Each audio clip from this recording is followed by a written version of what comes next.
Ողջույն բոլորին, շատ ուրախ ենք ձեզ ողջունել Երևանի բեմում։ Այսօր ունենալու ենք տարբեր խոսակցություններ, տարբեր քննարկումներ եւ հատուկ ելույթներ։ Սկսում ենք քննարկումից, որը AI-ի եւ էթիկետի մասին է լինելու։ Քննարկումը վարելու է Թումոյի ուսանող, ինչպես նաեւ Generation AI ծրագրի ուսանող Ալվարդ Գրիգորյանը։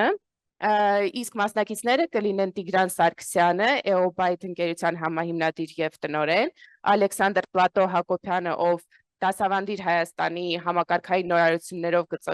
գծով տնօրենն է, եւ Ռիմա Շահբազյանը, ով NVIDIA-ում մեքենայական ուսուցման հետազոտող է։ Խնդրում եմ մոտենան մեր սիրելի պանելի մասնակիցները։ Եկեք ջերմ իրար մի քիչ դիմավորենք։ Ողջունենք։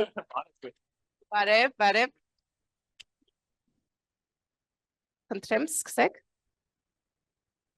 Բարև ձեզ, ես Ալվարդն եմ, այս պանելային քննարկման մոդերատորը։ Այսօր մենք խոսելու ենք AI-ի էթիկա թեմայով։ Կարող եք փոխել։ Շարունակենք ներկանալ, շատ լավ։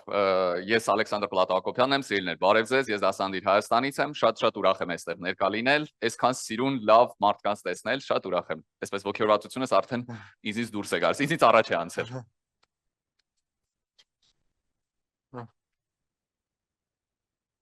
Մի վարքյան ներողություն խնդրում, ձայնը Ռիմայի լսվում է, Ժորջան, մի հատ հասկանանք։ Եթե կա շարժական թեկուզ։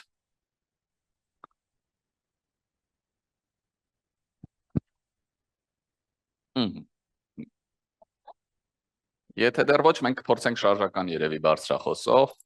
Այդ տեսեք երեխեք, արհեստական բանականության դարում բարձրախոսի խնդիրները դեռ շարունակում են մնալ ակտուալ, կապ չունի ինչքան ենք նախապատրաստվում, դա նորմալ է, միշտ լինում է։ Հələ մի հատ Այն հիմա լսում եք, չէ՞։ Ես Ռիման եմ, այս պահին աշխատում եմ NVIDIA-ում որպես արհեստական բանականության եւ machine learning-ի մասնագետ։ Ես Տիգրան Սարգսյանն եմ, EOByte ընկերության համահիմնադիր տնօրենն եմ, որը զբաղվում է ծրագրային ապահովումներ ստեղծելով, նաև արհեստական բանականության ոլորտում։ Շատ հաճելի է ձեզ այսօր տեսնել այստեղ, շնորհակալություն, որ եկել եք մեր հետ այս զրույցը վարելու։ Դե ինչ սկսենք հարցերը, ինչպես եք սովորաբար դիմում AI-ի։ Սկսեմ։ Մի փոքր կփորձեմ այս հարցին երկար պատասխանել, կարող է երկար ստացվի, բայց AI-ին դիմելիս ես առաջնորդվում եմ հիմնականում այն գաղափարներով, թե ինչպես է AI-ը սարքած, ինչպես է իրեն trainer-ած, որովհետև շնորհքով խոսալը իրար հետ, ավելորդ երկարացնելը ու այն գաղափարները, որոնք գործում են մարդկային հարաբերություններում, AI-ի դեպքում ակտուալ չեն։ AI-ը շատ խիստ ուշադրությունը դարձնում եմ բառերին, որոնք դու օգտագործում ես, ու փորձում եմ մաքսիմալ ինֆորմատիվ լինել AI-ի հետ խոսելուց, որպեսզի ստանամ ինձ անհրաժեշտ արդյունքը։ Ես միայն դրան մի հավելում կանեմ Ռիմայի ասացին, որ երեխեք իրականում նայեք, մեզ համար սա բնական լեզու է, հիմա ձեզ հետ խոսում եմ, ասում եմ ոգևորվել եմ, չգիտեմ, ես գողուլիկին եմ սիրում, բառեր եմ օգտագործում։ Իսկապես ուզում եմ դրա հետ համաձայնել, եթե մեզ համար սա բնական լեզու է, ապա AI-ի դեպքում մի քիչ տարրական բան եմ ասում, բայց ինձ կողմից կարծում եմ շատ հանգուցային է, AI-ի դեպքում ցանկացած բառ իր համար տերմին է։ Այսինքն ցանկացած բառ դուք պետք է պատասխանատվություն կրեք այդ բառը տնելուց առաջ, որտեղ ինքը արձագանքելու համապատասխան այդ բառին։ Ընդ որում հոմանիշները իր համար եւս որոշակի առանձնահատկություններ ունեն, հա, մարդկային մտածողության նման է դա հասկանալի է հոմանիշը, բայց մյուս կողմից ձեր գրած հոմանիշից կախված կարող է պատասխանը փոխվել, այսինքն ուզում եմ ասել մի փոքր այլ բառերով, երևի փիլիսոփայության մեջ մենք դրան ասում ենք բնական լեզու եւ արհեստական լեզու։ Արհեստական լեզուն ո՞րն է, Ժորժ, գիտեք, չէ՞։ Օրինակ, որը Էսպերանտոն, Python-ը, փողոցի օրինակ երթևեկության կանոնները եւս արհեստական լեզու են, երեխեք։ Միշտ դրանք տարբերվում են ինչով, որ մի սիմվոլ է, չէ՞, մի նշանակություն ունի։ Ես բնական լեզվում կարող եմ մի բառ ասել, որը 10 նշանակություն ունի։ Իսկ ծրագրավորման մեջ եւ ընդհանրապես արհեստական լեզուները 1 նշանակություն են։ Հիմա պատկերացրեք բնական լեզուն գալիս է մտնում արհեստական դաշտ, ինքը բնական լեզուն դիտում է որպես տերմին, այսինքն դուք ինչ ասեք, ինքը համապատասխան է տալու, այնպես որ ինչքան սպეციფიկ, այնքան ավելի մոտ ձեր ուզածին։ Սա կարող եմ ուղղակի հավելել, եթե դուք տվեք։ Ես անկեղծ ասած, քանի որ AI-ը նաև փոխեց տրամաբանությունը մեքենաների հետ խոսելու, հա, մինչ այս մենք ավելի շատ keyword-ներով էինք փնտրում, ինչ որ բառեր էինք գրում, մեզ հնարավորություն տվեց ավելի բնական լեզվին մոտ շփվել իր հետ, Ես հստակ գիտակցելով, որ ոչինչ բան չի փոխվում, շատ հաճախ քանի որ բնական լեզվով եմ իր հետ շփվում, չեմ կարող ձերբազատվեմ, որ գրեմ խնդրում եմ կասես, կամ չեմ բարևում, չեմ ողջունում, կամ ասում աշխատանքը կատարելուց հետո ասում շնորհակալություն, լավ որ եմ բախտում, բայց ամեն դեպքում չեմ կարողանում ձերբազատվել, որ խնդրեմ ինչ-որ ավելի քաղաքակիրթ ձևով դնում, որովհետև այդպես է սովոր բնական լեզվով խոսել։ Մի փոքրիկ հավելում էլ ստեղ անեմ, իրականում քանի որ մարդիկ ունեն հենց այդ habit-ը ավելի գրական մոտենալու, ավելի sense քաղաքավարի լինելու AI-ի հետ ու առհասարակ ոնց որ AI-ի հետ շփվում են բոլոր մարդիկ, ոչ միայն AI-ի մասնագետները, դրա համար այդ ոլորտում իրականում ահագին հետազոտություններ կան, որպեսզի փորձենք AI-ը մաքսիմալ ռոբաստ դարձնել, հատկապես language մոդելների մասին է, հա, խոսքը, դարձնել այնպիսին, որ անկախ նրանից դու իրան ինչ բառերով կդիմես, ինչ ոնց որ ինչքան քաղաքավարի կամ անքաղաքավարի կլինես իր հետ, խիստ ոնց որ գիտական հարցերի դեպքում, եթե հարց ունի միանշանակ պատասխան, AI-ը փորձի տալ նույն պատասխանը անկախ նրանից, թե դու իրեն ոնց ինչ prompt-ով ես դիմել։ Այնպես որ այդ ուղղությամբ ինչ որ զարգացումներ դեռ առջևում են, բայց միևնույնն է այդ robustness-ի խնդիրները դեռ կան։ Իրականում ես հետ ամբողջությամբ համաձայն եմ եւ ներկայացրությամբ AI-ը պարզապես գործիք է մարդուն ցանկալի կերպով ինֆորմացիա հաղորդելու համար, բայց ինչ անենք, եթե AI-ը machine learning-ը իրենից ներկայացնում եւ ժամանակի ընթացքում մարդու հետ շփվելով ձգտի դառնալ ավելի մարդանման եւ պահանջի մարդկային վերաբերմունք, ինչպես նաեւ իրավունքներ։ Ամենից սեքսիլի գործընկերներ, ես վերջում կապոխեմ։ Երևի այստեղ, եթե մենք խոսում ենք ընդհանրապես մարդանման AI-ի մասին կամ մարդակերպ AI-ի մասին, պետք է նախ տարանջատել երկու բան, մի բան ունակություններն են, հա, որը մարդու մոտ կամ մարդուն գերազանցող, հա, ենթադրենք, ինչ անվանում են AGI, հա, որ AI լինի, որը մարդու պես կամ մարդուց լավ ցանկացած իր դեմ առաջ դրված խնդիր կարողանա լուծել, որը շատ մարդիկ մասնագետներ վիճում են, հա, 2 տարիցերնելու 10, 50 երբևէ չի լինելու, հա, եւ կա մարդանման մյուս կողմը, որը արդյոք AI երբևիցե ունենալու է գիտակցություն, հա, այսինքն մեր պես գիտակցելու է, որ ինքը կա, միգուցե արդեն իր առաջ դնի ինքնապահպանման խնդիրներ, հա, ցավ զգա եւ այլն, հա, եւ երևի երբ որ խոսում ենք իրավունքներից, ավելի շատ պետք է դիտարկենք արդյոք որևիցե օր AI-ը ունենա գիտակցություն, որտեղ շատ հաճախ իրավունքները գիտակցականից են, հա, գալիս, օրինակ մենք ունենք իրավունք աշխատել 8 ժամից ոչ ավել, որտեղ 8 ժամից աշխատելը մեզ ցավ է պատճառում, չնայած միշտ չի որ այդպես է, բայց դա ելնելով գիտակցությունից, հա, երևի այստեղ հարցը շատ սուր է կանգնելու, երբ որ AI-ն ունենա գիտակցություն եւ արդեն մենք պետք է մտածենք ինչպես իր հետ վարվենք, կամ ինքն է մտածելու մեր հետ ինչպես վարվել, հա, սա շատ դակիր, այսինքն AI-ի գիտակցության հարցն է, որը մենք այսինքն դուք եք հասկանալու, մենք արդեն չենք հասկանա, ավելի շատ ձեր դաշտում կլինի դա հասկանալ։ Եթե փորձեմ prediction անել,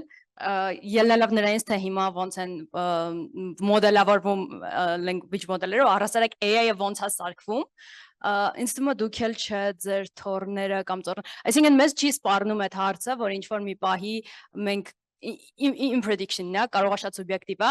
բայց այստեղ մի հատ sense հարց կա, որ ինչի համար մենք պետք է ինքնագիտակցություն ներդնենք AI-ի մեջ, եթե անգամ դա կարողանայինք, որովհետև իրականում, եթե ոնց որ կողքից նայենք AI-ին, ինքը սարքվել է ու սարքվում է մի նպատակով, որպեսզի ծառայի ու օգնի մարդկանց։ Այսինքն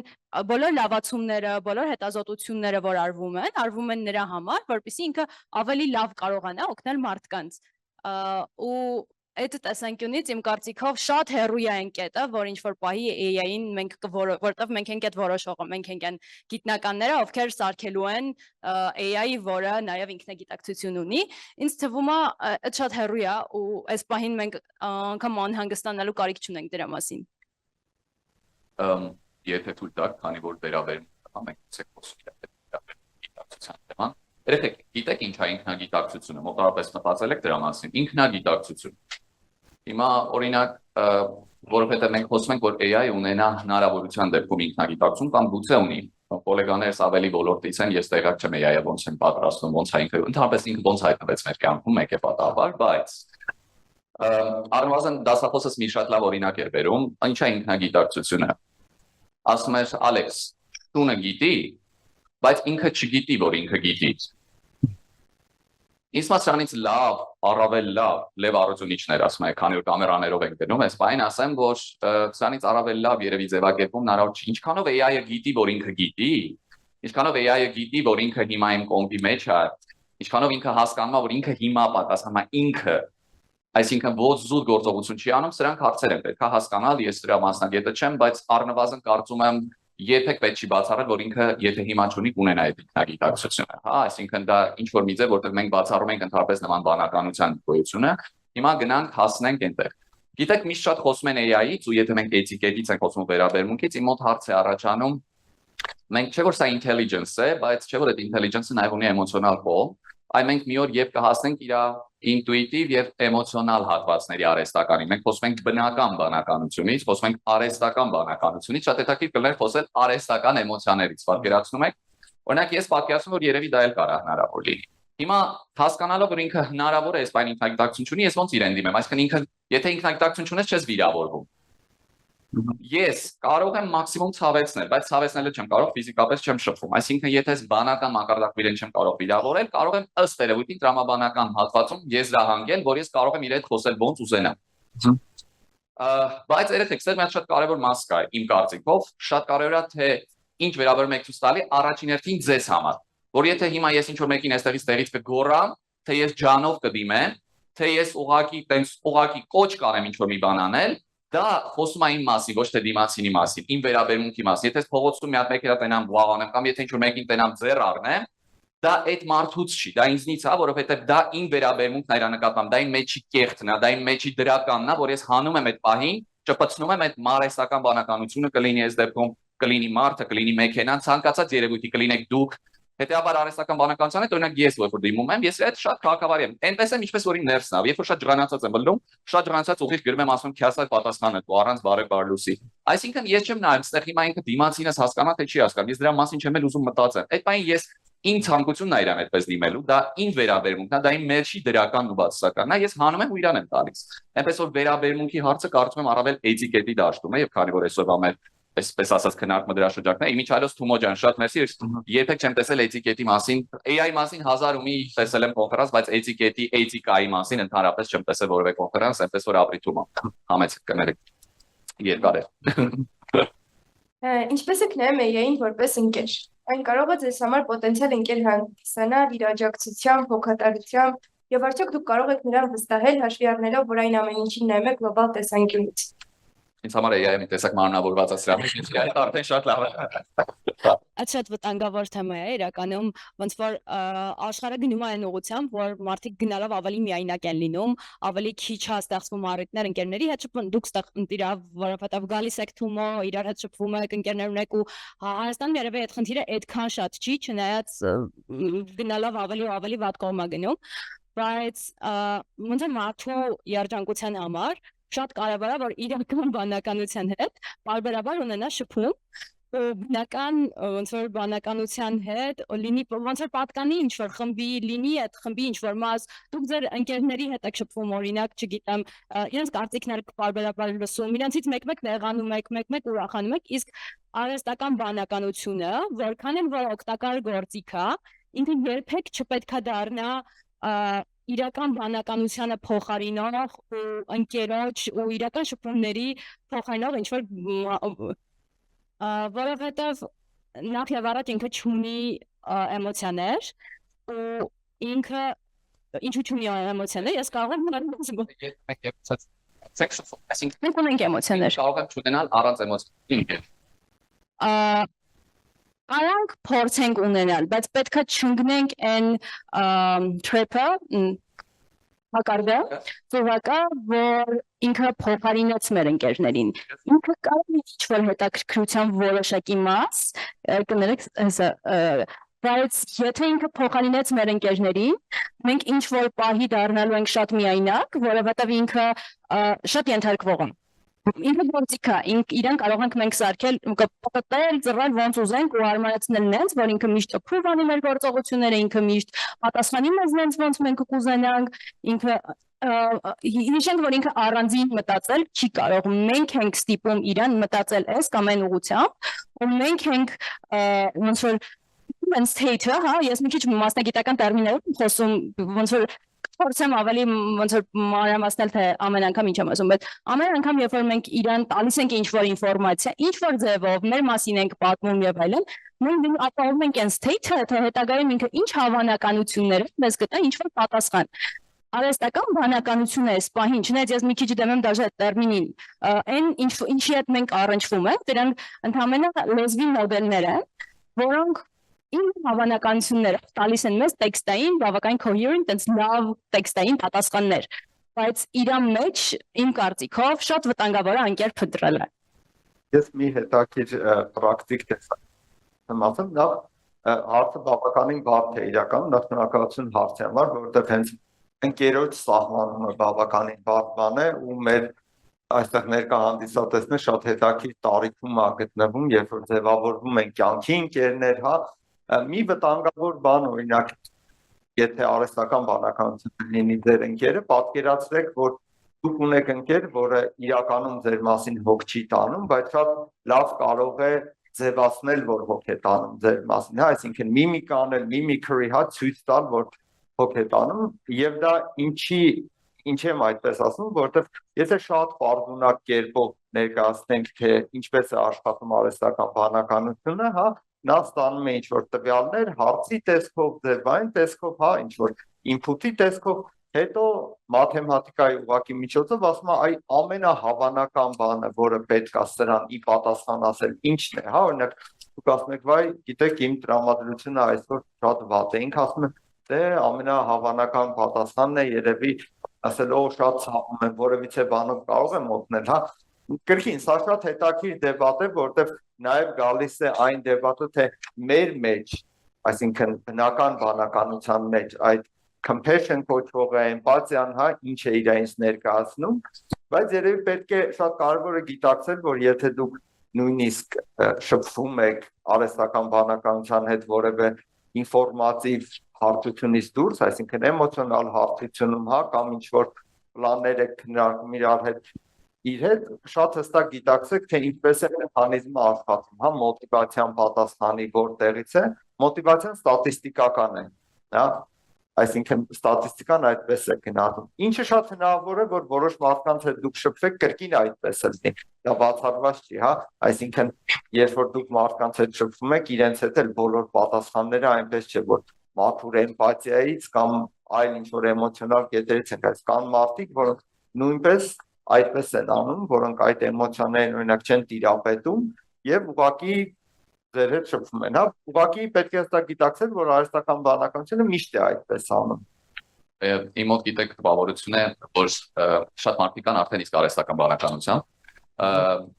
Ես լրիվ ըմբռնում եմ իմ գործընկերներին, որտեղ դուք ավելի տեխնիկական ոլորտից եք, բայց ես AI-ից ուզում եմ կամ դեպի մարդ։ Գիտեք, մենակության զգացումը դա մարդու զգացումն է։ Դուք կարող եք մենակ լինել ֆիզիկապես, բայց չունենալ մենակության զգացում։ Դուք կարող եք անապահով միջավայրում ունենալ շատ ապահով զգացումներ։ Ես շատ ծայրահեղ բաներ եմ ասում իրակը, բայց ուղղակի ասում եմ, որպեսզի պատկերացնենք, այնպես որ գիտեք, եթե ինձ համար AI-ը, մենք պետք է գուցե ընկերոջ եւ այլն այս կոնցեպցիաները հարստացնենք, ոչ թե փոխենք։ Այս կոնցեպցիայի լիցքը գուցե պետք է հարստանա, երեխեք, եթե մենք AI-ի առջև բացվել ենք, մեր հոգեբանությունը այս բնական բանականությունը դի մի քիչ բաց լինի։ Եվ այո, իսկապես կարա AI իմ ընկերը լինի։ Ես կարամ ուղղակի օքեյ լինեմ իր այդպես ուրիշ ոչ մեկ էլ չուզենամ շփվել։ Ես կարող ուզենամ արհեստական բանականություն հոգեբան, արհեստական բանականություն չգիտեմ ինչ։ Բայց ինձ օքեյ լինի։ Եկեք չբացառենք դա։ Ես կարամ ուղղակի օքեյ լինեմ, միշտ իմանամ իմ հետ իմ կոմպով իրան ման եմ տալ։ Հեռախոսից մեջ այդ աղբերս, իրան զանգում եմ, գրում եմ, ինքը ինձ պատասխանում է, ես չգիտեմ, ձևեր է թափում, ձևեր չի թափում, մաթեմատիկան է տակը, մաթեմատիկան չի, բայց at the end of the day ես ստանում եմ ինչ-որ պատասխաններ իրանից, ու ինքը ինձ կարա բավարարի, եւ ես կարամ ընդհանրապես այդ մենակության զգացումը կոմպենսացնեմ։ Եկեք առնվազն չբացառենք, նույնիսկ եմ ասում, մարդու պերսպեկտիվայից։ Արդյոք ինքը կունենա սոցիալական հետևանք, միանշանակ ունենալու։ Կկորցնենք ընկերները, կձեռք բերենք, կփոխվի այդ ընկերոջ կոչված վիճակը, չգիտեմ, այդ ընկերոջ ու իմ արանքում կսկսի AI-ը արդեն մասնակցել, ես չեմ կարող ասել, բայց սրանց առջև ես կարծում եմ պետքա բաց լինել, ըստ երևույթին AI-ը sense կամած քայլերով ազարգանում նրա համար, որ մենք մի քիչ բաց լինենք, սովոր լինենք, որտեղ ի տարբերություն արհեստական բանականության, մեր բանականությունը ինքը շատ կապված է կյանքով, էմոցիաներով, այսինքն այդ հույզերը մի ահռելի մեծ դաշտ է։ Ինտուիցիա ասածով, որը մենք ինքներս մարդիկս լավ չենք ուսումնասիրել, մինչև վերջ չգիտենք դա ինչ է, բայց մենք ուզում ենք դրա արհեստական տարբերակներ ստանալ։ Բայց ուզում ենք։ Ուզում ասեմ, մարդու մոտ շատ ավելի շերտավոր է, հետևաբար շատ ավելի երկար ու դանդաղ է տեղի ունենում process-ը։ Դրա համար AI-ն էլ դանդաղ, մի քիչ զարգանում է, ես կարծում եմ, որ մի քիչ թողային ավելի արագ կզարգանա, երևի դուք ավելի լավ կասեք։ Այնպես որ ուզում ասեմ, շատ կուզենայի մարդու պրիզմայով նայենք։ Կներեք մի հավելում անեմ, բաց լինելը հրաշալի է, կարծում եմ շատ լավ ամփոփեցիք, բայց կարևոր է այդ threshold-ը միշտ ունենալ ու իմանալ, որ կախվածություն երբեք պետք է դրան ամենավտանգավորը հենց AI-ի հետ ընկերանալու է, որ ինքը միշտ հասանելի է ու շատ sense նուրբ շերտ կա, երբ որ եթե չափ անցնես, հնարավոր է ինքը դառնա կախվածություն, որովհետև միշտ կարելի է իրան գրել, միշտ կարելի է իրենց պատասխան ստանալ, այդ էնդորֆիններ արտադրել, որպես լավ ընկեր, առանց ոչ մի բան տալու իրան։ Հաստատ ինքը ընկեր է, որին պետք չի ոչինչ տալ, բայց կարելի է անվարջ ստանալ, իսկ այդ ինչ որ վտանգավոր սահման է, որը չարժի անցնել, բաց լինելը հրաշալի է, բայց իրական ընկերները շատ ավելի մեծ ներդրում են կյանքում, քան AI ընկերները։ Փոքր էլ հավելում անեմ, շատ կարևոր է սրան հաստատնել, որտեղ ես նկատեցի, որ մենք այս բանին խոսում ենք բացառապես այս սերնդի արհեստական բանականության մասին, որը մաթեմատիկական մոդել է, հա, փորձեր կան եւ հաշվողական տեխնիկայի զարգացման զուգընթաց մենք փորձելու ենք մարդկությունը փորձելու է կրկնօրինակել բուն ուղեղը, հա, իր ամբողջ կառուցվածքով։ Մենք հիմա որոշ հատկանիշներ ուղեղի նեյրոնային ցանցի փորձում ենք մաթեմատիկական կերպով սահմանել, բայց մենք փորձենք ստանալ ամբողջական ուղեղի կրկնօրինակումը, որը մարդիկ փորձում են մեխանիկական կերպով ստանալ եւ ել ավելի բարդ է լինելու այդ էթիկական խնդիրը լուծել։ Այնպես որ ես լրիվ համաձայն եմ այն բանի հետ, որ մենք պետք է այդ հարցը դիտարկենք ու չենք կարող շատ միանշանակ պատասխան տալ գոնե ապագայի համար, էլի։ Այստեղ ուղղակի թեման շատ մեծ է, էթիկական հարց կա, եւ մենք խոսեցինք ընկերների դերի եւ արդյոք կփոխարինեն թե ոչ, եւ չափի զգացման մասին, սիրելիներս մենք չափի զգացումն ինչ է երեխեք։ Դες մաման պապան հաճախ չեն ասել չափի զգացում, չափերը տանցնում ես։ Հա, միշտ այդ հարց առաջանում, լավ, այդ ստանդարտը ո՞րն է այդ չափի։ Երևի թե մեր մեծագույն թշվառությունը, եթե կարող եմ այդպես ասել, կանում է նրանում, որ մենք ունենք անսահման հնարավորություններ սահմանափակ մարմին եւ չափի զգացման բացակայություն։ Ստեղ արդեն խնդիր արհեստական բանականությունը չի։ Ստեղ ցանկացած գործիք, որ մարդուն տրվում է, տալուց առաջ մենք մարդուն բարոյապես պետք է պատրաստենք։ Բարոյապես, երեխեք, այդ զսպվածությունը չի եւ այլն, այդ բարոյապես ասածը երբեմն մի քիչ շատ նեղ ենք ընկալում։ Այսինքն, այստեղ շատ լուրջ խնդիր կա, դու այդ ատոմը կիսես մարդուն սպանելու համար, թե մարդուն հոսանք տալու համար։ Ստեղ շատ բարոյական լուրջ հարց կա։ Հիմա խնդիրը էլի AI-ը չի։ Չգիտեմ, բենզին օգտագործես մարդուն վառելու համար, թե վառելիք որպես օգտագործես, որ տրանսպորտը աշխատի։ Այսինքն, ստեղ մարդուն, գիտեք, խնդիրը ինչու՞մն է, քանի որ էթիկայի հարցն ենք քննարկում։ Ցավոք դպրոցներում, ես չգիտեմ, քանիսը տեք էթիկա անցնում ընդհանրապես, հասարակագիտություն կա, բայց ասենք էթիկան բերել նաև մեր վարքագիծ, հա, այսինքն լավ, ես ոնց վարվեմ, ինչ որ գործիքի հետ, երեխեք, դրա համար օրինակի համար այս արհեստական բանականությունը կգա մի հատ էլ արհեստական բանականություն ինչ որ անձի կամ չգիտեմ ինչ, որ ձեզ փորձի զսպել։ Այսինքն, եթե մենք տեսնում ենք մարդը բարոյական առումով իր վարքագծի նկատմամբ վերահսկող չէ, մենք ցույց ենք արհեստական գործիքներ դնել մարդու վրա, արհեստական սահմանափակումներ, հա, այսինքն բարոյական նորմերը դարձնում ենք իրավական օրենքներ, կանոններ։ Այսինքն, ստեղ շատ լուրջ հարց առաջանում, լավ, այս AI-ը որ ցենց զարգանալու գնա, կարող է մենք մարդկանց պետք է նախապատրաստենք, որ AI-ը, որտեղ դու չես կարող միլիոնների միայն իրավական այսպես սահմանափակումով դնել ու ասել, ցենց արեցի խփելու է գլխի։ Դու պետք է նաև բարոյապես պատրաստես, որ գիտես AI-ը դու կարաս օգտագործես։ Դու փոքր ես, գուցե կարաս օգտագործես քո դասը AI-ով անես, բայց դու դրանից ոչինչ չես շահի։ Քեզ պետք չի այդ դասը, եթե դու իր միջոցով ես անելու։ Կամ կարաս անես իր միջոցով քեզ օգնի, բայց վերջում եթե դու սա չարեցիր, իմաստ չունի քո դասը, այսինքն ինքնանպատակ չի։ Սա բարոյական դաստիարակություն է, որ դու երեխուն բացատրում ես, որ քո դասի գնալը պարտադրանք չի, սա զուտ այնքան որ ինչ որ քննություն հանձնելու համար չի։ Ձեր համար է, որ դու պետք է սովորես, որ հետո օգտագործես, քեզ է պետք։ Երբ որ դու ես գիտակցությամբ ես մոտենում, դու AI-ին օգտագործում ես չափավոր, բայց եթե քեզ տրված է գիտակցություն, որ չէ մենակ հաղթես, չէ մենակ շուտ հասնես, չէ մենակ անես, այս անտեր ինձ պետք չի, մենակ թե պրծնեմ, այո, դու AI-ը միանգամից օգտագործել ես ու շատ վատ նպատակ, այսինքն դու չես սովորելու դրանից ոչ մի բան։ Ստեղ էլի գալիս ենք բարոյական ասպեկտ, մարդկային տիրույթ, եթե դու մարդու վրա աշխատում ես, ստանում ես նաև AI օգտագործման, այսպես այս տարբերակում իհարկե միայն դրական արդյունավետ նպատակ։ Շատ մարդիկ AI-ից միանգամից տեսնում են ChatGPT-ին, որը ոչ մի կերպ չի կարող օգտագործել տրված ինֆորմացիան ձեր դեմ, բայց ինչ անենք, եթե օրինակ մարդիկ կարող են վստահել AI-ին, որը պատկանում է ինչ-որ կազմակերպությանը։ Դե սկսենք նայել, որ ChatGPT-ն էլ է պատկանում ինչ-որ կազմակերպության, ու մեր ChatGPT-ն հենց գիտեն, որ չի կարող օգտագործել կազմակերպությունները, որ ավելի փոքր են։ Առհասարակ տվյալների անձնական տվյալների պաշտպանությունը շատ կարևոր թեմա է, որովհետև ես ոնց որ շրջապատում ունեմ մարդիկ, անգամ մարդիկ, որոնք շատ լավ են հասկանում, թե ոնց է աշխատում AI-ը, ոնց են հավաքվում այդ տվյալները, որոնք իրենց շատ անձնական ինֆորմացիան իրենց հիվանդությունների մասին, ինֆորմացիան իրենց շատ անձնական թեմաների մասին վստահում են language մոդելներին, ու անգամ բուժում են ընդրում language մոդելների միջոցով։ Նախ սկսենք նրանից, որ այդ տվյալները առհասարակ անկախ դուք տալիս եք AI-ին, տալիս եք Google-ին, տալիս եք ինչ-որ բաց համակարգի, կա շանս, երբեմն դուք անգամ համաձայնություն եք տվել դրա, որ ոչ միայն կա շանս, այլ հաստատ, այդ տվյալները օգտագործվելու են մոդելներ սարքվելու համար։ Չէ, այդ տվյալները չեն օգտագործվելու անձնապես ձեր դեմ, բայց այդ տվյալները դուք հասանելի եք դարձնում ամբողջ աշխարհին, թե ոնց կօգտագործվել այդ տվյալները արդեն հարցի մյուս կողմն է, բայց լիքը դեպքեր են եղել հենց նույն ChatGPT-ից, որ տվյալները ոնց որ շատ անձնական փակ տվյալներ, օրինակ, չգիտեմ, մի քանի տարի առաջ Twitter-ի user-ների ID-ներն լիք եղել, շատ անձնական տվյալներ հենց մոդելներ fine-tune-աներ համար։ Հասկանանք, մենք օքեյ ենք արդյոք այն տվյալի հետ, որ կիսում ենք ChatGPT-ի հետ, որտեղ քանի դեռ դուք ձեր ինֆորմացիան կիսում եք ինչ-որ մեկի հետ, իմացեք, որ այդ ինֆորմացիան այդ պահից ի վեր ձերը չի։ Փորձեք մաքսիմալ ոնց որ գիտակցաբար մոտենալ այդ հարցին, ու նաև մի հատ բան է,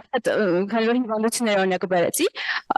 բացարձակապես 100% վստահեք բնականաբար մոդելներին, համ ձեր տվյալների կիրառման, համ ձեր տվյալների վերլուծության արդյունքում ձեզ կարծիք հայտնելու մեջ։ Ինքը ընդհանրապես այս statement-ը անենք, այս պահին այն ինչ որ մենք կոչում ենք AI, ինքը վիճակագրական մոդել է։ Ինքը ինքնագիտակցություն, ինչպես հասկացանք, այս պահին չունի, ու այն ինչ ասելու է ձեզ, դա շատ հավանական պատասխան է ընդհանրապես, ոչ թե 100% ճշմարտություն։ Իսկ ձեր տվյալները օգնելու են ընդհանրապես այդ վիճակագրական մոդելին ավելի լավ distribution ստանալ առհասարակ տվյալների ոլորտում, հա, ավելի հասկանալով օրինակ ինչ use case-եր կան, ուրիշ ինչ ոնց որ նախադասություններ կարային հանդիպեին, բայց այդ տվյալները քանի որ հավաքվում են ինչ-որ բազաներում ու հետագայում իրենց օգտագործելու ձևը ոնց որ էկրանը միանշանակ չի, իմացեք, որ ստեղ լիքը խնդիրներ կարող են առաջանան։ Այն տվյալները, որոնք ձեր անձնականն են, որոնց համար դուք ունեք անհանգստություն, որ աշխարհում չտարածվեն, փորձեք մաքսիմալ զգույշ լինել կիսելուց language մոդելների հետ։ Այստեղ մի հետաքրքիր բան կա, որ կուզեի ասեի, եւ ես կարծում եմ, որ մենք արդեն թեվակոփել ենք այն փուլ, որ մեր ողջ կյանքը անցնելու է AI-ի կողքը, հա, այս տեսակի AI, այն տեսակի AI, հա, եւ դա մեր պատասխանատվությունն է ունենալ այդ տեղեկատվական եւ տեղեկատվությունից օգտվելու գրագիտությունը, որ ինչպես ստուգենք այդ ինֆորմացիան, ինչպես փորձենք դնել ոչ մանիպուլացված, հա, որտեղ օրինակ նայեք հասարակ գրագիտությունից, որ ժամանակին հեռուստացով ինչ ասել են մարդկանց համար եղել է որպես ճշմարտություն, հա, ուղղակի ճշմարտություն։ Հետո հասկացել ենք, որ այդպես չի։ Ես համոզված եմ դուք այն տարիքում եք, որ ձեզ բարբերաբար ինչ որ հարևաններ, մեծահասակներ, ինչ որ Facebook-ից մի link են գտնում, ասում են օրինակ Amazon-ում արդեն թռչող վագրեր են հայտնաբերվել, թափանցիկ մարդիկ եւ այլն եւ հավատում են։ Հա, դուք ասում եք, բայց երևի դա այդքան այդպես չէ, հա։ Ես համոզված եմ դուք հենց link-ը տեսնում եք, արդեն ձեզ բարձա, այստեղ են նույն ձևով այն մարդիկ, ովքեր ստեղծում են AI-ը, կարող են նպատակներ ունենալ հանրությանը եւ ձեզ մանիպուլացնելու համար եւ ձեր պարտականությունն է նաև լինելու դա ստուգել եւ համոզվել, որ դա հավաստի եւ ճիշտ տեղեկատվությունն է։ Դե ինչ շնորհակալ եմ ձեր պատասխանների համար։ Ես էլ եմ շնորհակալ։ Մենք էլ ենք շնորհակալ։ Շնորհակալ։ Երևի այսքանը։ Երևի այսքան եկեք մեր Ալվարդին, ով այս պահին շատ պատասխանատու էր մոտենում մեր այսօրվա այս միջոցառմանը, մեզ հարցեր էր տալիս, փորձում էր ամեն ինչ անել, տրամադրել եւ այլն, եկեք մի հատ Ալվարդին ջերմ ծափահարել մեր նկարահանելու։ Եվ արդեն շարունակությունը էլի նույն կերպ հետաքրքիր ու շատ հավես քննարկվում, որովհետեւ թեման շատ լավն է, երեխեք ջան, ձեզ էլ ամենայն բարիք եմ անում։ Մերսի շատ։ Մերսի շատ։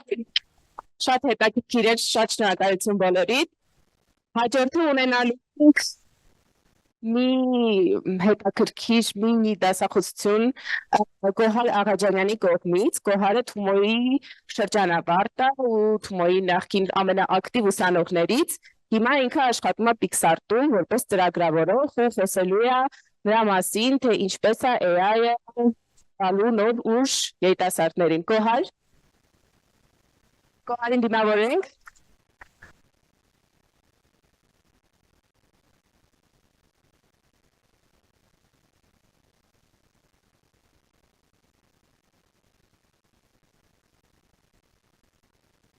Բարև բոլորին, ես Գոհար Աղաջանյանն եմ, հուսով եմ այսօր բոլորին հետաքրքիր կլինի այս ելույթը։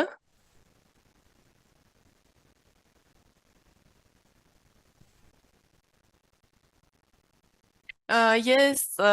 նույնպես եղել եմ ձեզ նման Թումո շրջանավարտ, սկսել եմ հենց այս աստիճաններից իմ ուղին կարելի ասել տարբեր դասընթացների ծրագրավորման հատուկ workshop-երի արդյունքում ձեռք եմ բերել հետաքրքրվածություն տեխնոլոգիական աշխարհի նկատմամբ եւ այնուհետեւ տարբեր մասնակցելով ծրագրերի, նաեւ մրցույթների եւ հիմա արդեն software engineer եմ Pixart-ում, որը իդեպ առաջին unicorn է հայկական, եթե լսել եք եւ օգտագործում եք, շատ խորհուրդ եմ տալիս եւ հիմնական AI առաջատարներից է նաեւ։ Եկեք սկսենք դեպի որկով։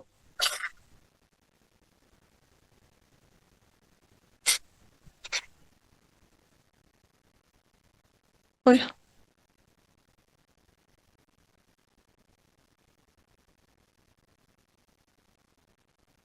Այդ չէ։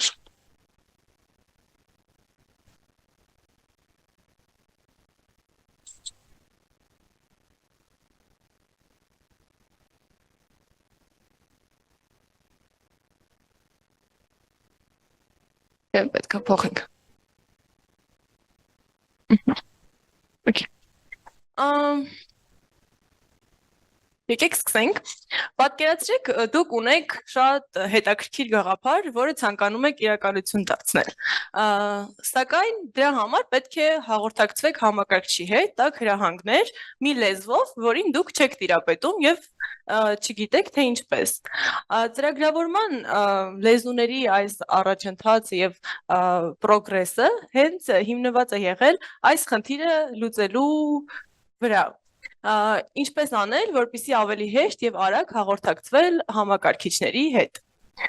Ամենասկզբում այդ գործընթացը բավական բարդ եւ կոպիտ էր, քանի որ ավելի շատ հիշեցնում էր ֆիզիկական աշխատանք, քան թե ինչ որ ծրագրավորման կամ ստեղծարարության գործընթաց։ Օրինակ, եթե տեսնում եք այս քարտերը, սկզբնական շրջանում դրանք պետք է դակեին ընդամենը մի փոքրիկ հրահանգ տալու համար, եւ պատկերացրեք, եթե սխալ արվեր, ապա ամեն ինչ պետք է սկսվեր նորից։ Դա այդքան էլ պրակտիկ չէր, այդ իսկ պատճառով մարդիկ հորինեցին ծրագրավորման լեզուներ, ինչպիսին օրինակ այստեղ տեսնում եք assembly ծրագրավորման լեզուն, սակայն դա ավելի բարդ է, ավելի հեշտ էր, քան ֆիզիկական դակելը, բայց կրկին ավելի դժվար էր, որովհետև անհնար է ուղղակի նայելով հասկանալ, թե ինչ է անում ծրագիրը։ Այնուհետև տեղի ունեցավ ավելի նոր եւ բարձ ու մատչելի ծրագրավորման լեզուների հայտնագործում եւ ստեղծում, օրինակ բոլորիս քաչ հայտնի JavaScript-ը կամ Java-ն, C++-ը եւ ավելի ուշ նաեւ Python-ը։ Այս օրինակ Python-ը ամենամոտն է անգլերեն լեզվին եւ ընդհանրապես ծրագրին նայելով արդեն բարձ է դառնում թե ինչ հրահանգ է նրան տրվել։ Բայց անգամ այդ չնայած այս առաջընթացին ծրագրավորումը շարունակում էր մնալ շատ բարդ մասնագիտություն, որը պահանջում էր երկար տարիների սովորելու գործընթաց։ Բայց դա մինչ այն պահը, երբ որ եկավ արհեստական բանականությունը եւ իր կախարդանքի միջոցով հեղաշրջեց տեղերը։ Արդեն ոչ միայն մարդիկ էին փորձում հասկանալ ծրագրավորման լեզուները եւ համակարգչի լեզուն, այլ համակարգիչներ փորձում հասկանալ մարդկային խոսքը։ Եվ մենք կարող ենք ընդհանրապես մեկ նկարագրության կամ հրամանի միջոցով անմիջապես ստանալ մեր ցանկացած ծրագիրը եւ իրականություն դարձնել մեր գաղափարները։ Այսինքն վերացավ այն տեխնիկական խոչընդոտը, որը պահանջում էր ունենալ շատ խորը ծրագրավորման գիտելիքներ, որպեսզի գաղափարը դառնա իրականություն։ Անցնենք առաջ։ Ինչպես տեսնում եք, դա հեղաշրջել է տարբեր ոլորտներ եւ այսօր կլսեք դրա մասին շատ մասնագետների կողմից, սակայն եկեք այսօր տեսնենք, թե ինչպես է դա հեղափոխել ձեռնարկատիրության կամ գործարարության ոլորտը։ Օրինակ, ինչ եք կարծում, ինչպես էր նախկինում հենց 10 տարի առաջ թեկուզ իրականություն դառնում գաղափարը եւ ստեղծվում պրոդուկտը։ Դրա համար անհրաժեշտ էր սկզբում մտածել ինչ-որ խնդրի լուծում, որը շատ կարևոր է, հաստատել արդյոք այդ խնդիրը իրոք լավն է թե ոչ, հետո գտնել թիմակիցներ, որոնք նեղ մասնագետներ էին տվյալ ոլորտում, օրինակ back-end ինժեներներ, front-end ինժեներներ, դիզայներներ, content writer-ներ, որոնք ամեն մեկը խորացված իրենց մասնագիտության մեջ տարիների փորձով կկարողանային իրականություն դարձնել այդ կտորը։ Եվ հետո մարդկանց գտնելուց հետո կսկսեր բուն գործընթացը հենց ծրագրավորման եւ պրոդուկտի ստեղծման, ինչը կարող էր ձգվել շատ երկար ժամանակ։ Եվ դրանց զուգահեռ նաեւ պետք էր լինելու անել բովանդակության ստեղծում, մարքեթինգային արշավներ, բրենդի ձևավորում, ֆոտոներ, վիդեոներ, տեքստային կոնտենտ եւ հետո թեստավորել այդ ամեն ինչը, տեսնել ամեն ինչ ճիշտ է աշխատում թե ոչ։ Այս ամբողջ գործընթացը կարող էր ձգվել ամիսներ եւ նույնիսկ հասնել տարիների եւ պահանջել մեծ թիմ։ Իսկ ներկայումս մենք ունենք այնպիսի իրավիճակ, երբ մի ազատ շաբաթ կիրակին եւ հետաքրքիր գաղափարը բավական է սկսելու եւ հետաքրքիր արդյունքների հասնելու համար։ Մեզ մնում է կենտրոնանալ միայն թե ինչ ստեղծել հարցի վրա, այլ ոչ թե ինչպես։ Արհեստական բանականության գործիքները մեզ հնարավորություն են տալիս միայնակ անել բաներ, որոնք նախկինում անում էին մեծ թիմեր, այսպիսով հիմք դնելով սոլո ձեռնարկատիրության շրջանին։ Անցնենք առաջ։ Եկեք իրական օրինակով պատկերացնենք, եթե ունենք գաղափար եւ դա ցանկանում ենք դարձնել իրականություն, ինչ փուլերով կարող ենք անցնել եւ ինչպես կարող են AI գործիքները մեզ դրանում օգնել։ Օրինակ, միտքը, եթե ուզում ենք դարձնել ինչ-որ on-line գեղեցիկ խանութ, որը կլինի նաեւ eco-friendly, այսպես ասած, կարող ենք սկզբում շփվել ChatGPT կամ նմանատիպ գործիքների հետ, որոնք կօգնեն հաստատել, արդյոք մեր գաղափարը լավն է, կան մրցակիցներ այդ ոլորտում թե ոչ, ինչ բացեր են մնացել, որ մրցակիցները չեն լրացնում, այնուհետև ավելի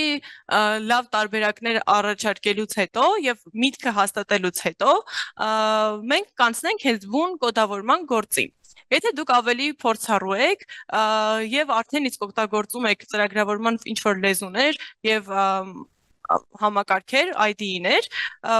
կարող եք օգտագործել եւ ներդնել Google GitHub կներեք Copilot-ը, որը աշխատում է շատ լայն լեզուների շրջանակով, հենց JavaScript, Python, Java, շատ հեշտ ներդրվում է արդեն իսկ գոյություն ունեցող IDE-ների մեջ, օրինակ Visual Studio-ի, եթե դուք դրանով աշխատում եք, եւ հնարավորություն է տալիս շատ արագ եւ օպտիմալ գեներացնելու կոդի մեծ հատվածներ։ Սակայն, եթե դուք ունեք այդքան էլ ոչ խորը գիտելիքներ եւ ցանկանում եք միանգամից ստանալ պատրաստի տարբերակներ ոչ թե ինչ-որ հատվածներ, ապա կարող եք օգտագործել Replit Ghostwriter-ը, որը կարիք չկա ինչ-որ միտեղ քաշելու, ներբեռնելու, այն աշխատում է բրաուզերում եւ ավելի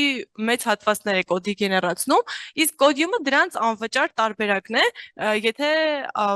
հետաքրքիր է, եթե հասանելիություն չկա այն մյուս գործիքներին, բայց միայն կոդավորելը բավական չէ, պետք է նաև թեստել, որ ամեն ինչ ճիշտ է աշխատում, քանի որ եթե ձեր ծրագիրը օրինակ բագեր ունեցավ եւ չաշխատեց, դուք մարդիկ ուղղակի դա չեն օգտագործի։ Դրա համար կան թեստավորման գործիքներ, արհեստական բանականության միջոցով, կարող եք օգտագործել Testim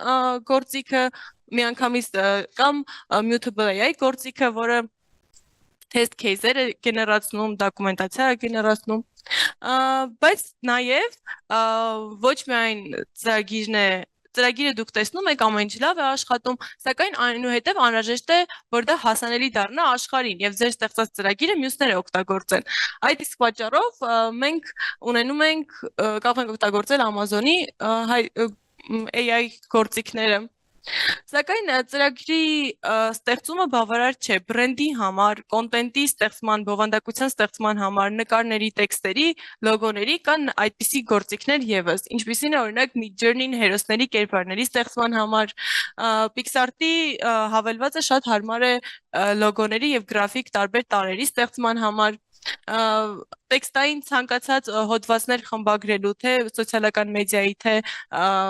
վեբսայթի կամ ձեր կայքի համար կարող եք Notion AI-ը օգտագործել, իսկ ձայնային բովանդակության ստեղծման համար Murph AI-ը։ Եվ այս ամենը տեսնելով, երբ որ AI-ը փոխարինում է բոլոր գործիքներին եւ մասնագիտություններին, ամենահաճախ տրվող հարցը դա է. արդյոք այն փոխարինի մեզ եւ ինչ է մնում մեզ անելու։ Կներեք։ Սակայն այդ ամեն ինչը շատ կարեւոր է հասկանալ, որ ոչ թե արհեստական բանականությունը եկել է մեզ փոխարինելու, այն այլ պարզապես գործիք է, որը բազմապատկում է մեր տաղանդները, այն դարձնում է մեզ ավելի խելացի եւ մեծացնում է մեր ազդեցության ոլորտը։ Եվ դա նաեւ շատ կարեւոր է հասկանալ, արդյոք արհեստական բանականությունը մտածում է, թե ուղղակի կատարում է կանխատեսումներ, ելնելով ահռելի մեծ քանակությամբ տվյալների հիման վրա։ Այս հարցին պատասխանելուց հետո մենք կարող ենք հասկանալ, արդյոք այն մեզ կփոխարինի, թե ոչ։ Եվ նաև կարևոր է հասկանալ, որ այն չի կրում պատասխանատվություն իր որոշումների համար։ Այն ստեղծագործում է, կատարում է հրահանգներ, բայց պատասխանատվությունը արդյոք ընդունել նրա ստեղծածը, արդյոք նրա կատարածը բարոյապես ազնիվ է թե ոչ, պատկանում է մեզ եւ հենց այստեղ է գալիս մեր դերը։ Եվ այս շրջանում պատանիները ունեն շատ մեծ առավելություն, քանի որ արդեն իսկ մեծանում են տեխնոլոգիաներով շրջապատված եւ գտնվում են հենց փոփոխությունների կիզակետում։ Հեշտ են ուղղում իրենց սխալները, ավելի ճկուն են, ավելի հետաքրքրասեր են եւ համոզված եմ իմ նշած գործիքների մեծ մասը դուք արդեն իսկ փորձել եք ազատ ժամանակ։ Եվ ձեր տարիքակից հենց պատանիներ արդեն իսկ դա դարձնում են իրականություն, գաղափարից իրականություն անցնելը, նրանք ստեղծել են աշխարհահռչակ ծրագրեր, որոնք աշխատում են AI-ի միջոցով, օրինակ Սվենան եւ Ավին։ Իսկ վերջում շատ կարևոր է հասկանալ, որ արհեստական բանականությունը մեզ տալիս է շատ հնարավորություններ եւ մենք առաջին սերունդն ենք, որը կարողանում է գաղափարից հասնել իրականության շատ արագ, առանց տեխնիկական խոչընդոտների, առանց մեծ թիմ ունենալու անհրաժեշտության, առանց մեծ ռեսուրսների։ Եվ այդ ամենից հետո մնում է միայն ամենակարևոր հարցը. ինչ ենք մենք ստեղծելու, երբ որ չկան ոչ մի խոչընդոտներ մեզ կանգնեցնող։ Այսքանը։ Մերսի շատ, Գոհար, շատ հետաքրքիր էր, շատ շնորհակալ ենք Գոհարին այս հետաքրքիր ելույթի համար, հաջորդը ներկայացնում եմ մեզ առցանց միանում է Jordan Young-ը, ով աշխարհահռչակ Squirrel AI adaptive կրթական սիստեմի պլատֆորմի համահիմնադիրն է եւ Հարավային Ամերիկայի հատվածի տնօրենը, այնպես որ դիմավորում ենք Jordan-ին, շնորհակալություն շատ մեզ միանալու համար։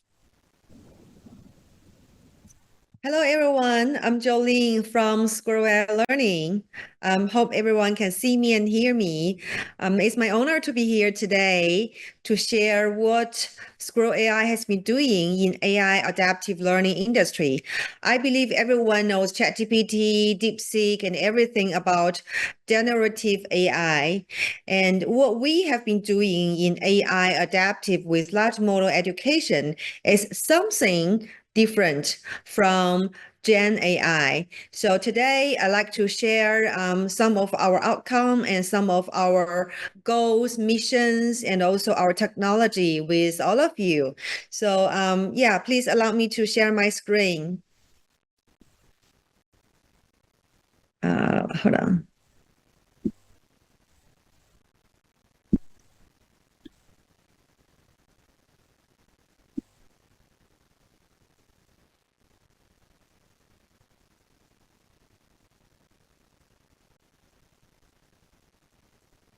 Yeah, here is, I'm going to start from here. So basically what Squirrel AI has been doing in the past 10 years is using AI adaptive with large model technology to create a personalized learning platform and personalized learning tablet for all the teenagers from pre-K to grade 12. So here you can see we have achieved level 5 self-directed learning tablet, which means a student with something similar to iPad, but it's not iPad, is autonomous driving, learning, self-directly learning tablet, and you can learn different subjects. And why we are doing that is because in the classroom, we know that everyone is learning the same knowledge. They have to follow the same strategy. They have the same time. They need to have the same speed in the same classroom. That's what happened in the traditional education. However, everyone, every student, and even every adult, they learn differently, they perform differently, they perceive everything differently. So that's why we need to create personalized learning. So in Squirrel AI Learning Tablet, we have thousands, learning pathway for different students. Non-students learn in the same way in Squirrel AI Learning System. So that's why we want to revolutionize from traditional education to the current personalized AI-based education. And also we've seen some report from Google saying the future of education is actually personalized education. And also the Frost and Sutherland reported last year that they ranked 6 levels from level 0 to level 5 about intelligent education. Here you can see that Squirrel AI is already at the top 2 levels. The top one is level 5, which is the full autonomous driving. You can consider it as like we drive car and the autonomous driving can drive the car for us and we don't need to do anything, right? So with Squirrel AI learning full AI teaching, which means there's no human teacher in the tablet, and the AI virtual tutor understands all the students thoroughly, and then the system will recommend, will send to you what you need to learn currently, what's the best learning contents for you. So everyone, no matter which grade, or maybe you are similar level, you are in the same classroom, but the content from Squirrel AI Learning System will be different for you. And then you just learn with the tablet. So we call it full AI teaching. To approve the results, we've done over 100 human-machine competitions, which means a group of students learn from Squirrel AI Learning System, a group of students learn from the human teachers, which are superior human teachers. They compete. At the same time, the same scope of the learning objectives, and all the results show that with Squirrel AI Learning System, the students can have better scores. They learn more learning objectives within the same amount of time. They feel more motivated by Squirrel AI Learning System. And now we've got over 4,000 centers nationwide in China, and we are expanding our market to the US market, North American market, and also other Asian markets. And there are 24 million students already involved in our system. So how the system looks like? I will go very quickly because it's pretty much technical. So we have 3 layers. The upper layer, the first layer is the goals. So we set up the goals for the student, and then we have the learning map, content map, and also when the students make mistake, we have mistake reasoning ontology, so which is mistake reasoning map. And the middle layer, which is very important, is the student profile, the goal profile, the learning record profile. So the system records everything in the middle layer. And the last one, the third layer, is the real-time interaction layer. So when the students use the tablet, answer a question, or maybe drawing some pictures, or writing some solutions and some feedback, and maybe talking to the tablet, those data can be recorded and transferred to our system, and then can do the very quick real-time analysis and give feedback to the student, and also the recommendation. And another key technique we have is called the nano level breakdown of the learning objective. So you can think in your class, one learning objective can be broken down into 100 or even 1,000 nano level, very granular level of the learning objectives, which means the system can diagnose what are your weaknesses by finding those nano level, very granular level learning objectives. So you don't have to rehearse, or you don't have to review or relearn everything of that big learning objective. You only need to learn the weaknesses with very nano level of the learning objectives. So this is the kind of graph you can see from grade 10, grade 9, grade 8, grade 7, right? I'm not sure which grades you are, but for example, you are grade 10 student, you have 1 or 2 learning objective that you can't understand, you can't learn well. It might be because the grade 7 learning objective that you didn't master in the past. So the system can just track back to the grade 7 and find out that learning objective, and then recommend you all the learning contents related to that learning objective. Once you master, it will come back to the grade 8, grade 9, grade 10. So we'll build up your foundation by finding your root key nano level problems. And also in the system, we can train students MCM, which is model thinking, capacity, and methodology, because we think knowledge is important, but the MCM abilities are more important when you go to work, when you want to have relationships with your social life, that's more important. So we do have MCM system from different, and based on different careers, based on different industries, based on different future, and what kind of methodology, model of thinking, and capacity you might need in the future, in your future career and jobs. And then you can learn and train your MCM abilities. It can also be analyzed from different subjects like Chinese language, English language, and Latin American language, and physics, math, and all the subjects. We can do MCM analysis. And I mentioned the 3-layer adaptive learning, and later we build into the multimodal large model into the adaptive. So now our system is called multimodal large adaptive model. So at the end, I will go very quickly to share the differences between the generative Gen AI,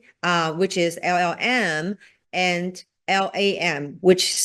Squirrel AI has. So with the generative LLM, large language model, there's no student users profiles. There's no historical data. Once you ask the question, it gives you the answer. That's it, right? You can see the history, chat history, but the system, the LLM, doesn't record why you got mistake, and it doesn't understand you. It doesn't understand your learning behaviors. Where Squirrel AI's learning large adaptive model can record everything. How long you fast forward a video, what is the mistake, why you got it wrong, and what language, what words you talk with the AI virtual tutor. It can record everything. And with LLM, it can only give you the answer or the solution, the feedback straightforward. And LLM does not understand you, so LLM cannot recommend what you should learn currently. With LAM, because it's adaptive already, it recorded everything, has your learning, the whole timeline of your learning behavior, so it understands you. It can solve all of your problems and recommend what you should learn currently. And so far, Squirrel AI is the only large adaptive model, which is the combination of adaptive learning with large model together. So with Squirrel AI learning students, they love learning. They think they are very motivated. They are confident. Why? Because the LAM understands the student. The LAM knows what the student needs to learn. So the student just love learning. So more important is when the students love learning, they will increase their learning abilities. And at the end, we like to share that Squirrel AI has been here for 10 years, and every year we contribute free account to the low-income students and families. And once our English version is ready, then we will contribute more to the whole world. And thank you for listening. Yeah, thank you.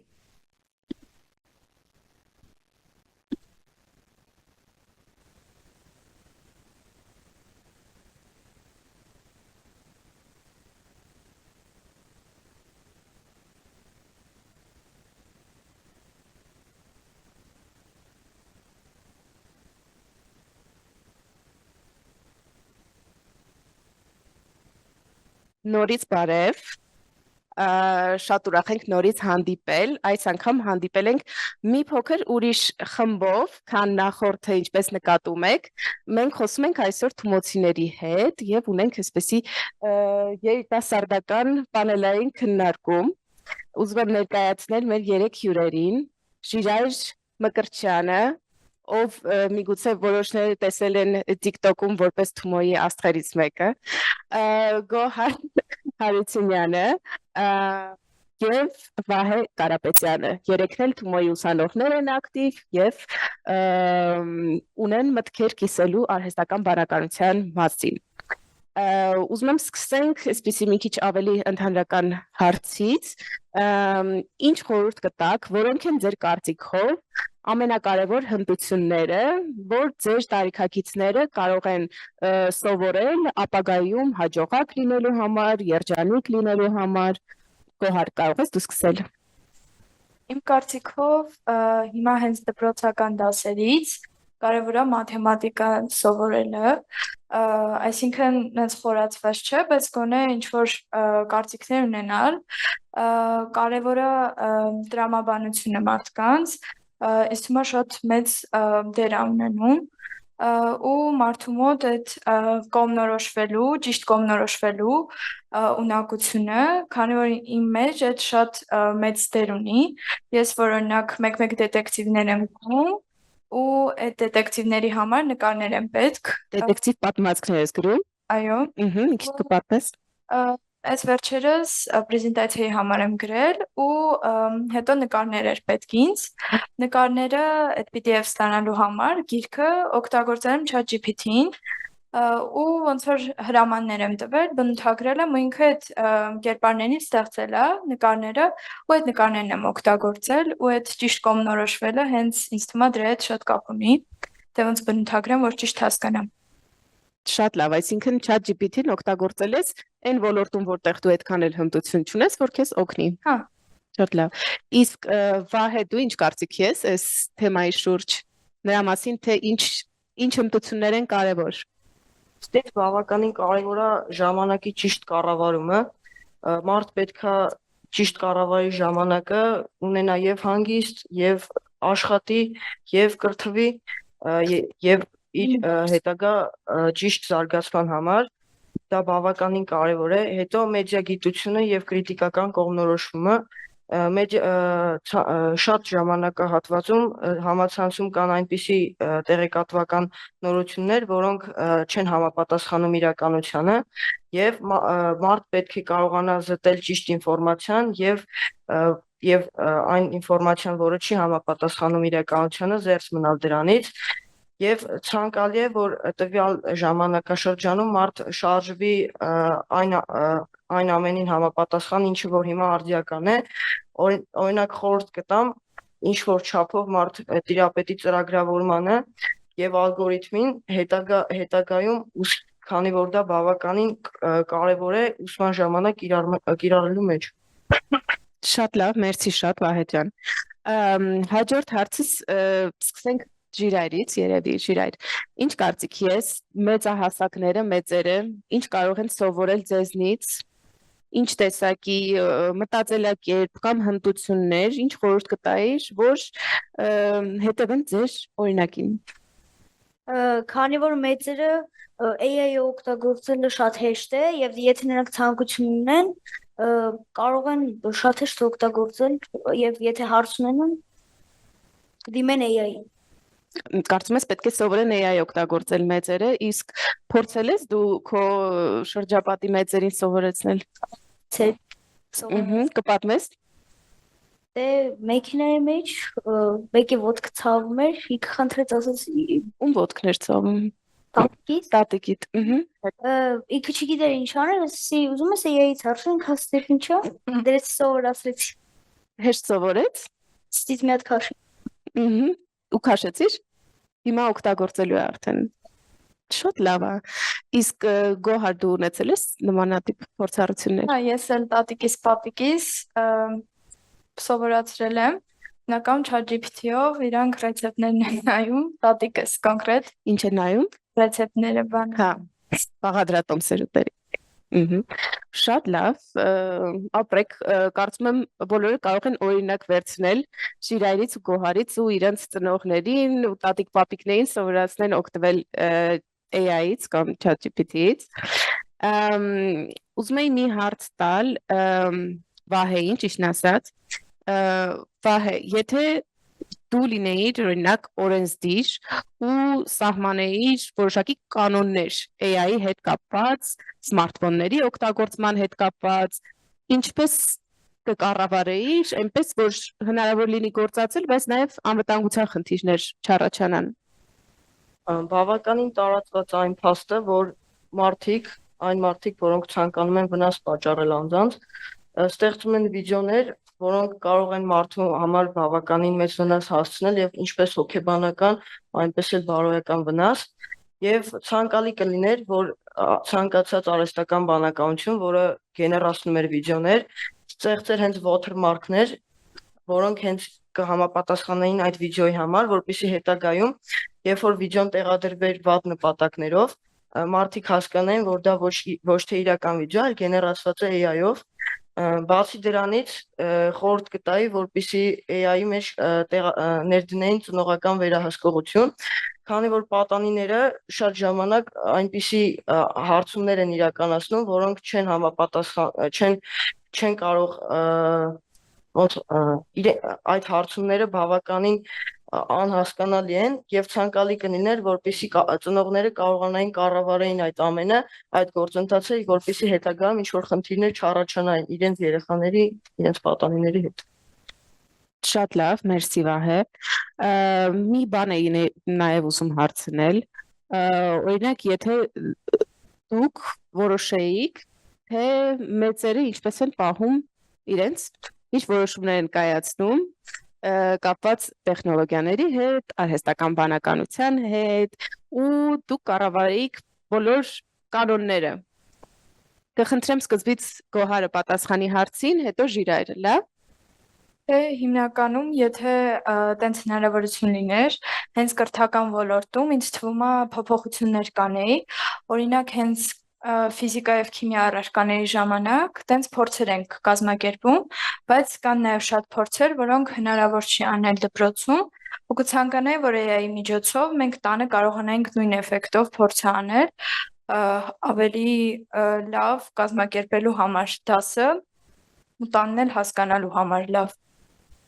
Շատ լավ։ Ժիրայր, իսկ դու ինչ կփոխեիր։ Դնել ես կփոխը, որովհետև երեխաներ կան, օրինակ մաթեմատիկան չեն կարողանում հասկանալ եւ հարցնում են AI-ից, իրականում նա միջև պատասխանը ասել է, բացատրում է թեման եւ երեխաները այդպիսի շնորհիվ հասկանում։ Շատ լավ։ Իսկ ինչպես է գնահատում, ինչքանով է ճիշտ դպրոցում աշխատանքների համար, ինչն է ճիշտ օգտագործել, ինչ դեպքերում AI-ը, ինչ դեպքերում արդեն սխալ է։ Ու արդյոք դու հետևում ես այդ կանոններին։ Հետևում։ Ես մեկ տնայիներս անելուց եմ AI օգտագործում դասերում ու վերջ, այդքան։ Միակ տնային անելուց։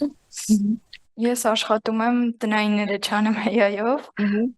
բայց ստուգում եմ։ Բայց ստուգում ես։ Դե, հա։ Ես էլ եմ ստուգում, երբ որ ինչ-որ աշխատանք եմ անում AI-ով, նենց որ շատ մենք չենք տարբերվում այդ հարցում։ Շատ լավ։ Մի բան նույնպես ուզում էի հարցնեի,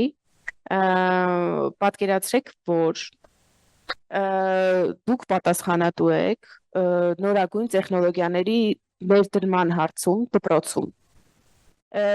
Ինչ տեսակի ծրագրեր, ինչ տեսակի տեխնոլոգիաներ արհեստական բանականության կնախընտրեիք եւ կներդնեիք դպրոցական ծրագրում ու ձեր կարծիքով այն որ դուք դպրոցական եք, ինչով է ձեզ օգնում ավելի լավ հասկանալ, թե ինչա պետք մնացած դպրոցականներին իրականում։ Պահե կարող ես դու սկսել։ Քանի որ ինֆորմացիան, որը օգտագործում են դպրոցում, բավականին շատ է եւ շատ ժամանակ ինֆորմացիան յուրացնելու համար երկար ժամանակ է պահանջվում։ Իմ կարծիքով շատ լավ կլիներ, որպեսզի ներդրվեին այնպիսի գործիքներ, որտեղ ինֆորմացիան ներմուծելով կստանայինք ավելի հակիրճ պատասխան, որը հենց համապատասխանում էր ուսուցմանը, այսինքն այն ինֆորմացիան, որը հետագայում պետք կգա։ Բացի դրանից շատ լավ կլիներ, որպեսզի հենց դպրոցներում ներդրվեին AI-ներ, որոնք կօգնեին աշակերտներին, որոնք վատ են յուրացնում ինչ-որ առարկա, տվյալ առարկան, վատ են յուրացնում առարկան, AI կօգներ նրանց ցանկացած հարցում, այսինքն եթե նրանք կրթական համակարգից հետ են ընկել, հետագայում նրանք AI միջոցով կկարողանային շտկել իրենց ուղին եւ ավելի առաջ շարժվել այն ամենը ինչ որ նրանք ուզում են սովորել հենց AI-ի միջոցով AI-ին հարցերը տալով AI-ին կկարողանային հարցերի հակիրճ եւ շատ կարեւոր ինֆորմացիան հարցերի պատասխանները ստանալ եւ շարժվել կրթական համակարգին համապատասխան։ Շատ լավ գաղափար է, իսկ անվճար ոնց որ կրկնուսույց, չէ՞, մոտավորապես։ Գոհար, դու ուզես այս թեմայով կիսվել։ Դե իմ համար էլի շատ կարևոր է։ Կարծում եմ մենակ 4 դաս անցկացնելով այդքան հետաքրքիր աշակերտներին չի լինի, ինչքան դες նորամուծություններ մտցնել, փորձերով, միգուցե դասերը ինչ որ այլ ինֆորմացիա ստանալով, իսկ ավելի կարևոր կլինի աշակերտներին էլ հետաքրքիր։ Շատ լավ։ Շիրայր, պատկերացրու դպրոցա, որտեղ որ ցանկացած տեխնոլոգիա, որ դու ուզում ես, կա ու ամեն ինչը այդպես sense գեր տեխնոլոգիական ձևով է իրականացվում։ Ինչ տեսք ունի այդ դպրոցը կամ դպրոցական ծրագիրը։ Այդտեղ աշակերտները պատրաստում են տարբեր ծրագրեր եւ պատրաստում են նաեւ ChatGPT AI եւ ես կուզենայի, որ տարվա վերջում լավագույն AI պատրաստողը կգնահատվեր եւ կդառնար գերազանցիկ այդ դպրոցում։ Շատ լավ, իսկ ուրիշ դու էլի գաղափարներ ունեիր ինձ թվում է կապված նրա հետ թե առարկաների հետ կապված, չէ՞։ Դե որ ոչ մի գիրք տետր չլինի, քանի որ երբ որ տետրով գրում ես ձեռները հոգնում է, իսկ որ համակարգիչով ես աշխատում, որ ձեռները չեն հոգնում։ Շատ լավ։ Մի հատ կուզեի ամփոփող հարց տալ ձեզ բոլորիդ, երբ մտածում եք ձեր ու ձեր սերնդի AI-ի հետ փոխհարաբերությունների մասին, ինչ խորհուրդ կտաք, ինչպես ճիշտ կառուցել փոխհարաբերությունները AI-ի հետ, ձեր տարիքակիցները եւ ավելի երիտասարդները, որպեսզի չվնասեն իրենց առաջին հերթին եւ հնարավորինս լավ արդյունքների կան։ Դե առաջնահերթ այդ տնայինների համար ինձ թվում է միշտ անընդհատ տնային անելով այդ բաց կմնա այդ տեղը, այսինքն ChatGPT-ով տնային անելը ինձ թվում է այդքան լավ տարբերակ չի, ես ստուգելու համար եմ օգտագործում ու հիմնականում այդ կրթական համակարգում, որ նորամուծություններ լինեն AI-ով դասընկերների հետ ինչ որ քննարկումներ անելու համար, ինձ թվում է այդ էլ շատ կարևոր կլինի, բայց AI-ը որպես ինչ որ հոգեբանական ծրագիր ես չեմ օգտագործել դեռ։ Բայց գիտես մարդիկ, որ օգտագործում են։ Իմ շրջապատում չեմ հանդիպել, Չես հանդիպել։ բայց կարծում եմ, որ կան նենց մարդիկ, ովքեր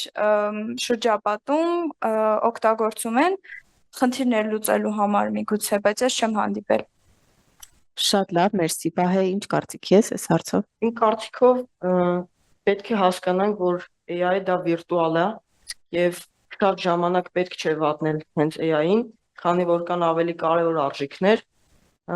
Հիմնականում ես գիտեմ, որ աշակերտները օգտագործում են AI-ը տնային կատարելու համար։ Դա ընդունելի է այն պայմանով, եթե տնայինը, որը ցանկանում են կատարել, պետք է ոչ թե միայն արտադրությամբ այդ ամենը իրականանա,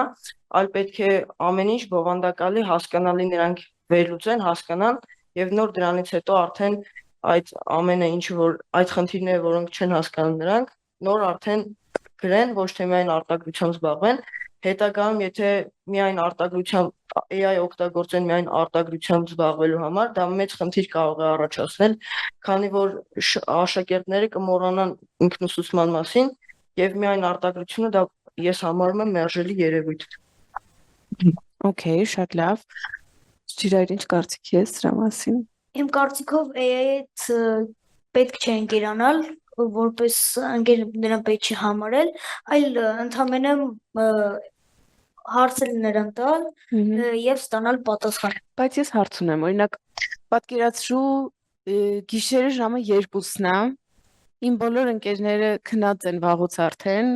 ու ես շատ տխուր եմ։ Ուզում եմ ինչ-որ մեկի հետ խոսամ, ինձ խորհուրդներ տա։ Ինչ անեմ այդ պահին։ AI-ի հետ խոսեմ, թե այտենց մնամ տխուր ամբողջ գիշեր։ Պարկեմ քնեմ։ Իսկ եթե չեմ կարող քնեմ տխրությունից, լաց եմ լինում։ Այդ բան համբուտի AI-ի թավի հարցեր դու ինքը քեզ կպատասխանի։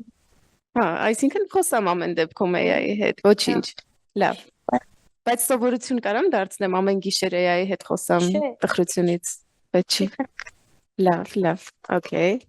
Շատ լավ։ Պատկերացրեք, որ կա ինչ-որ մի տեխնոլոգիական նոր արարություն, որը դեռ գոյություն չունի, բայց ձեր ամենախելագար ֆանտազիաները կարող եք իրացնել այս հարցի շուրջ, հա։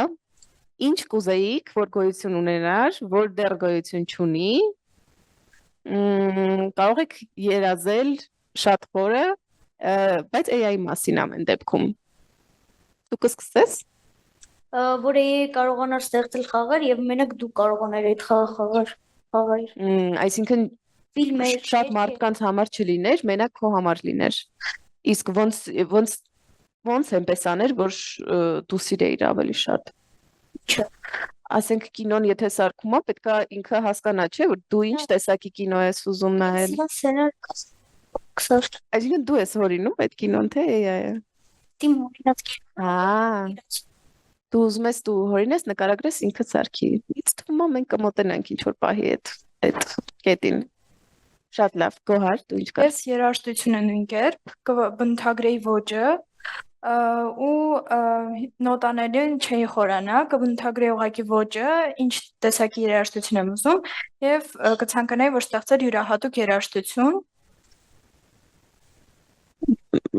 Ինչի համար, որ լսեիր դու, մենակ, հա? Որ յուրահատուկ երաժշտություն ուներ։ Շատ լավ։ Լավ, շատ շնորհակալ եմ սիրելի խոսնակներ այսօր մեզ միանալու համար։ Հիշեցնեմ, որ մենք այսօր խոսում էինք Ժիրայրի, Գոհարի եւ Վահեի հետ։ Եվ արդեն մենք անցնում ենք հաջորդ մեր մի քանի քաղաքներից բաղկացած պանելային քննարկմանը, որի ժամանակ Երևանը կներկայացնի Ալեքսը։